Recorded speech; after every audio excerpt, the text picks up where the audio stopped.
मंडळी नमस्कार, कसे आहात? मी प्रवीण प्रिन्सेस आरवी चॅनलवरती मंडळी सर्वांचं स्वागत करत आहे. तर मंडळी मी आशा करतो चॅनलचे छान छान व्हिडिओ आम्ही रोज रोज टाकण्याचा प्रयत्न करत आहे. म्हणजे शॉर्ट पण टाकत आहोत आणि लाँग व्हिडिओ पण आमचे जे डेली रुटीन आहेत किंवा डेली ज्या ॲक्टिव्हिटी आम्ही करतो त्याही मंडळी मी व्लॉगच्या माध्यमातून टाकण्याचा प्रयत्न करत आहे. तर मी आशा करतो मंडळी सर्वजण व्हिडिओ बघत असाल आणि सर्वजण व्हिडिओला लाईक करताय, शेअर करताय, कमेंटही करताय. तर मंडळी त्याच्याबद्दल सर्वांचं मनपूर्वक आभार. तर मंडळी आजचा व्हिडिओ थंबनेल बघून तुम्हाला लक्षात आलेलाच असेल की आजचा व्हिडिओ जो आहे तो आपल्या श्री संत बाळूमामा यांच्यावरती मी बनवत आहे. तर मंडळी ह्या ॲक्च्युली मागचा जो व्हिडिओ होता म्हणजे की आम्ही मागच्या 1 वर्षापूर्वी बाळूमामाच्या दर्शनासाठी गेलेलो होतो आदमापूरला. तर आदमापूरला गेल्यानंतर तिथून आम्हाला म्हणजे मी पूर्ण जे आहे ते घटनाक्रम सांगतो की आमचं ठरलं होतं बाळूमामाला दर्शनासाठी आदमापूर इथे जायचं आहे. म्हणजे ह्याच्या आधी आम्हाला कोणतीही कल्पना नव्हती मंडळी. तर तिथं गेल्यानंतर आदमापुरामध्ये खूपच छान मंडळी दर्शन झालं. खूप छान छान अनुभव आले लाईफमध्ये. तर त्याच्यानंतर मंडळी आदमापुरात दर्शन झालं. तर आदमापुरात जेवणाची व्यवस्था खूपच छान आहे आणि खूप छान आम्ही तिथं प्रसाद घेतला, आस्वाद घेतला जेवणाचा. त्याच्यानंतर मंडळी आदमापुरामध्ये मंदिरामध्ये बसण्याची विश्रांतीसाठी भरपूर सारी सोय आहे. म्हणजे बाहेरच अंगण केलेलं आहे बाजूलाच.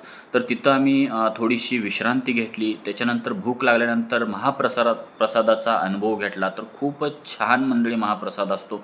तर मंडळी असं आदमापुरात जेव्हा दर्शन झालं आणि बाहेर आल्यानंतर भरपूर सारी खरेदी केली, कारण बाळूमामांचे फोटो घेतले. बाळूमामांच्या भरपूर साऱ्या गोष्टी तिथं खरेदी केलेल्या होत्या. 1 वर्षापूर्वीची मंडळी ही गोष्ट आहे. तर हे झाल्यानंतर आम्ही जिथं बसलेलो विश्रांती करत होतो, तर तिथंच आम्हाला जे आहे ते एक व्यक्ती भेटले. तर त्यांनी त्यांचा एक अनुभव शेअर केला तिथं आम्हाला सांगितला आणि त्याच्यानंतर आम्हाला माहिती झालं की बाळूमामांचं आणि बाळूमामांच्या ज्या पत्नी आहेत त्यांचं अजून एक मंदिर आहे आणि त्या मंदिराला मूळ मंदिर असं म्हटलं जातं. म्हणजे ह्या मंदिराच्या आधी ते मंदिर होतं आणि ते मंदिर जे आहे ते मेतके या ठिकाणी होतं. तर त्याच्यानंतर आम्ही निर्णय घेतला की आता आदमापूरचं दर्शन तर खूपच छान झालेलं आहे. बाळूमामांचा अनुभव खूपच छान आलेला होता, सर्वांना आलेला होता मंडळी. त्याच्यानंतर आम्ही प्लॅन केला. तिथूनच आम्ही जे आहे ते सगळं रस्ता वगैरे बघितला की कसं जायचं आहे मेतके या गावामध्ये.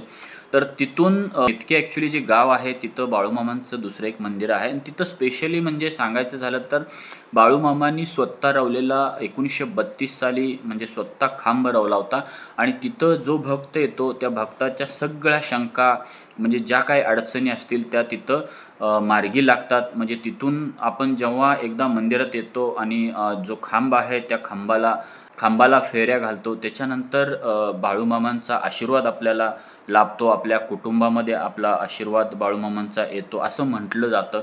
आणि हे जे आहे तो खांब जो आहे तो खूप महत्त्वाचा आहे. तर तो खांब स्वतः बाळूमामांनी रोवल्यामुळं त्याच्यानंतर आता तो खांब जो आहे तो खूप सारे त्याच्यामध्ये सुधारणा केलेली आहे मंडळी. पूर्वी जो खांब होता तो खांब जो आहे तो आतमध्ये आहे आणि त्या खांबाला जे कवच वगैरे जे केलेलं आहे तर ते नंतर केलेलं आहे. कारण जो मूळ खांब जर ठेवला तर होतं काय की प्रत्येकजण येणार आणि खांबाला जे आहे ते दक्षिणा घालणार. तर त्याच्यामुळं होतं काय तर खांब जो आहे तो झिजून जाऊ शकतो, संपू शकतो.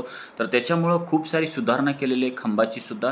तर मेतकेमधलं जे मंदिर आहे तिथं सर्वात महत्त्वाचं म्हणजे तो खांब आहे. कारण जेव्हा आपण जे बाळूमामाच्या हातून जो खांब रोवला गेला तर तिथं आपण स्वतः हात लावणार आहात आणि स्वतः आपण तिथं बाळूमामांचा आशीर्वाद घेणार आहात. तर हे आम्हाला थोडंसं वेगळं वाटलं. जेव्हा आदमापुरापर्यंत आम्ही आलेलो होतो बाळूमामांच्या भक्तीसाठी, बाळूमामांची भक्ती असल्यामुळं आम्ही तिथं दर्शनासाठी आलेलो होतो. तर तो अनुभव घेतल्यानंतर आम्ही थेट तिथली माहिती काढली आणि थेट आम्ही निघालो मेतके गावाच्या दिशेने. तर आता मागचा जो व्हिडिओ होता ना त्याच्यावरती खूप सारे प्रश्न विचारलेले होते की तिथं मेतके या गावामध्ये कसं जायचं? आदमापुरातून किती अंतर आहे मेतके गावाला जायला?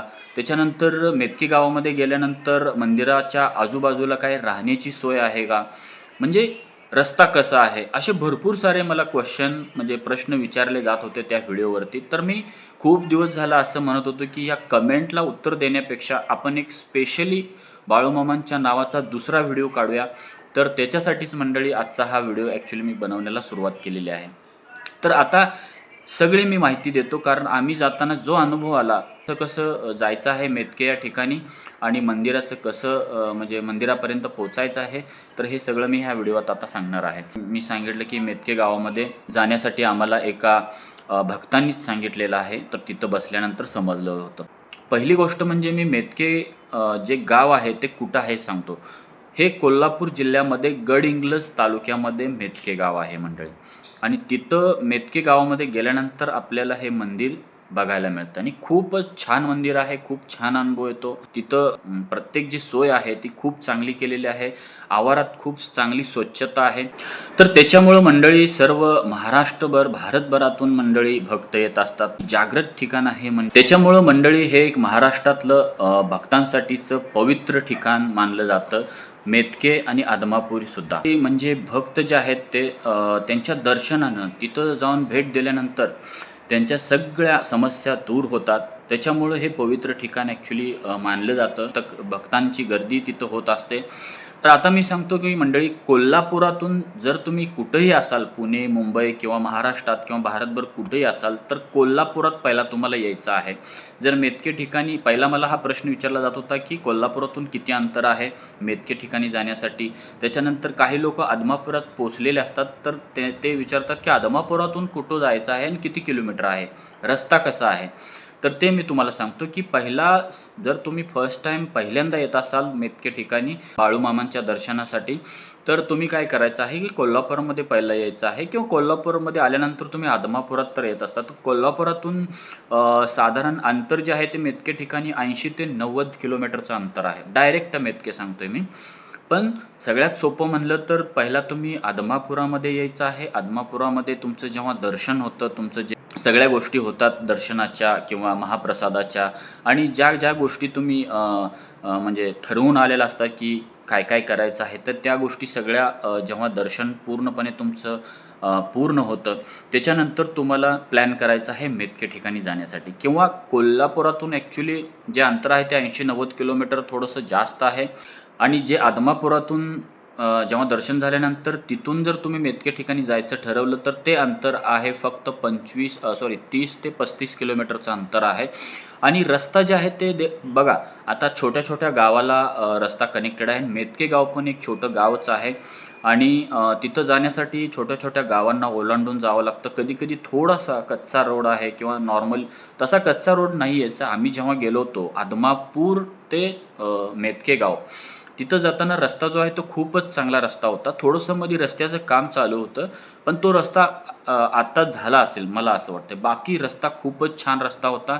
आम्ही आदमापुरातून डायरेक्ट मेतके या ठिकाणी गेलो होतो आणि आमचं अंतर पडलं होतं 30 ते 35 किलोमीटर मंडळी. किंवा रस्ता जरी थोडा कुठं काम चालू असेल किंवा काय असेल, तर आपण पकडू शकता एक 40 मिनटं पकडू शकता तुम्हाला आदमापुरातून मेतके ठिकाणी जाण्यासाठी. एवढा तरी टाईम लागू शकतो मंडळी. म्हणजे तुम्ही 4 व्हीलरनंच ऑब्व्हियसली जाणार. आणि जर मंडळी तुम्ही डायरेक्ट पुणे मुंबई मधून असाल, तर पुण्यातून सांगायचं झालं तर 230-240 किलोमीटर मेतके ह्या ठिकाणी अंतर पडतं. तर तुम्ही गुगल मॅपला जरी बघितलं तर तुम्हाला हे अंतर दिसेल. जर तुम्हाला पुण्यामधून यायचं असेल डायरेक्ट मेतकेच्या दिशेनं, तर तुम्ही तसंही येऊ शकता मंडळी. पुणे किंवा मुंबईचे कोणी बघत असाल तर त्यांच्यासाठी, पुणे मुंबईकडून येत असाल तर साधारण तुम्ही पकडू शकता 7 ते 8 तास तुम्हाला लागतील मंडळी. टायमिंग 4 चाकी गाडी घेऊन तुम्ही येत असाल तर, कारण आपण स्लोली येतो, थांबत थांबत येतो, जेवत येतो, बरोबर. तर एवढं टाईम तुम्ही पकडू शकता. तर आता सगळ्यात महत्त्वाचं रस्ता. तर रस्ता जो आहे तो मंडळी पक्का रस्ता आहे असं समजू शकता. कधी कधी थोडंफार मी सांगितलं तुम्हाला, काम जर कुठं चालू असेल किंवा कुठं काय होत असेल तर थोडाफार रस्ता खराब असू शकतो, पण बऱ्यापैकी रस्ता हा चांगला आहे मंडळी. अजून एक मला प्रश्न विचारला जात होता त्याच व्हिडिओवरती. म्हणजे मी 2 टोटल व्हिडिओ बनवले होते श्री संत बाळूमामा यांच्यावरती. म्हणजे आमचा व्लॉगच केला होता, कसा आम्ही प्रवास केला होता किंवा कसं आमचं दर्शन झालं सगळं दाखवलं होतं. तर त्याच्यावरती दुसरा एक प्रश्न मला आठवतं आहे की तिथं राहण्याची सोय आहे का. म्हणजे आदमापूर या ठिकाणी भक्तनिवास किंवा हॉटेल्स जवळपास भरपूर साऱ्या गोष्टी आहेत. पण हा जो प्रश्न का विचारला जात होता, कारण मेतके जे ठिकाण आहे ह्या ठिकाणी राहण्याची सोय आहे का, किंवा भक्त निवास वगैरे असतात, अशा सोयी काय आहेत का, किंवा बाहेर कुठं आपण राहू शकतो का, असं प्रत्येकाचं प्रश्न मला येत होता. तर त्याचं उत्तर म्हणजे की भक्त निवास जो आहे तो आहे तिथं, पण तिथं जे आहे तो कधी अवेलेबल असतो किंवा कधी नसतो. म्हणजे पहिल्यांदा जाताना तुम्हाला पहिला म्हणजे चौकशी करावी लागेल की बाबा तिथं आहे का सध्या सोय, किंवा तिथं बाबा शिल्लक आहे का. म्हणजे असं समजू शकता की फिक्स काही सांगता येणार नाही. की आम्ही जेव्हा गेलो होतो तिथं मला असं दिसलं की मंदिर आहे आणि मंदिरानंतर आजूबाजूला जास्त काही सोय नाही आहे म्हणजे राहण्याची वगैरे. तुम्हाला राहायचं असेल तर आहे थोडंसं निवासाची सोय, पण तिथं तुम्हाला पहिला चौकशी करावं लागेल. कधी कधी असते सोय, कधी कधी नसते, अशा स्थितीत आहे सगळं. कारण छोटं गाव आहे मेतके हे.